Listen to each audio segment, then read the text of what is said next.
Notre Dame. 1977. Football tradition, it has no rival. The year Joe Montana led the Fighting Irish to the national championship. There's something special about the Fighting Irish spirit. Somewhere in the crowd was a young seminary student, John Jenkins, who would grow up to one day become president of Notre Dame.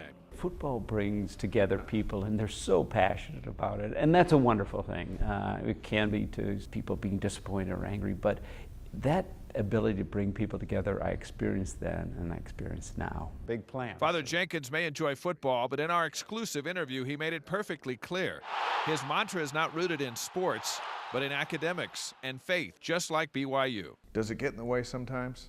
It can be the tail that wags the dog, and that's why it's important for the responsibility of leaders like myself or like the president of BYU to make sure that the activities reflect the values of the institution and has its proper place. That's a challenging thing in a world where so many forces, monetary and otherwise, drive college athletics. But I know BYU holds that ideal and holds its players to higher standards than others do. And it says a lot about the institution, and I hope Notre Dame tries to do the same thing. What are the similarities that you see beyond athletics?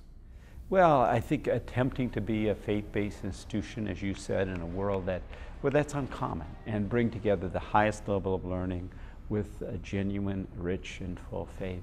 That's a wonderful aspect of both institutions, and to bring in an ethical dimension to education and the way institutions are run.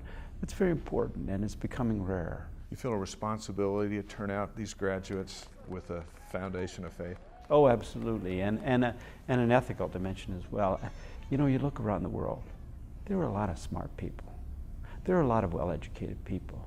What the world needs are people with a moral compass.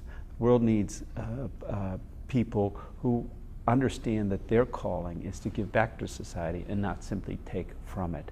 So I think what we're doing, and perhaps what BYU is doing, is extremely important, not only for the Mormon community and Catholic community, but for the world. Reese goes to the air. Today's final score made for a winner and a loser on the field. But in the community of higher education, BYU and Notre Dame are two schools very much on the same team. In South Bend, Dave McCann, KSL 5 News.